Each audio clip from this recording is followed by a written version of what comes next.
This time around, we have a seamless world, all right? A world without any loading time, a world where you can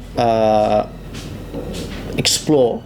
It's set in a city, a modern city, so it's set in present day. It's set in during one night, and you basically explore this modern city, and you explore Dracula's castle, which is part of the city. So the city has grown around the castle.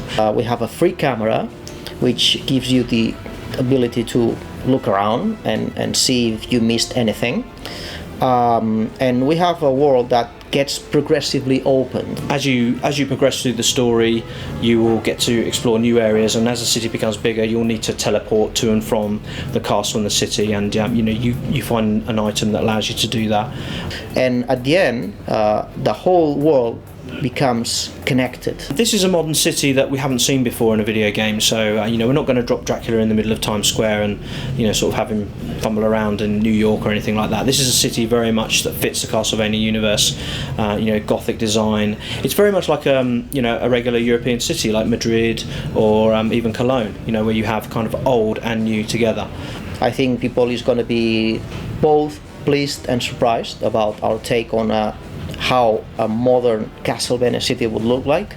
And that was key in the design choices that we made for the city, that it felt like a Castlevania game.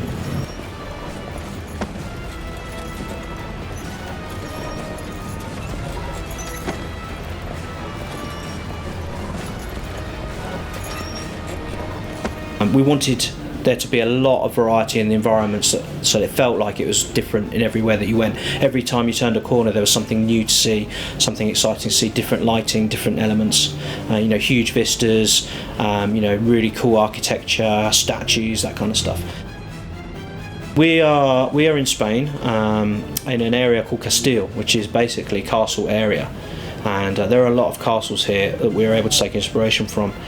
And of course, Hungary and Eastern Europe and that kind of architecture has very much played into this as well. Transylvania, Wallachia, those kind of areas that are referenced in the game. Many of the design choices that we took are taken directly from real buildings and real architecture. We loved New York buildings, neoclassic buildings, and we thought that they were very, very suited for a Castlevania city. I think one of the cool things about Castlevania in general, and certainly about Lords of Shadow, was having the enemies and the variety of enemies that you had. So I think there's lots of very unique boss battles in the game.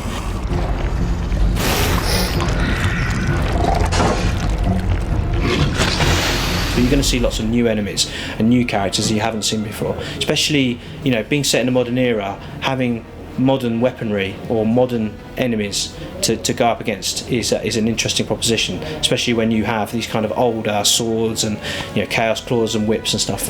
Fighting modern weaponry is something I think that's going to be really exciting. Satan coming back to Earth is a real danger, and is something that's a threat that's there throughout the whole game. And I have to say that Satan this time around, he knows that he's facing a very powerful foe. So he's ready. When he comes back, he's ready. And it's a very different Satan to the one that we saw at the end of Lords of Shadow 1. Not just in design terms, but in terms of character, in terms of how he's evolved as a character and his motivations and the things that he wants to achieve in coming back to take over the world. So what's really cool is the confrontation between Dracula and Satan is very, very powerful. And I think it's going to really satisfy players to see the changes that we've made to Satan as a character. The fury, your hate, and your vengeance. I am your destiny!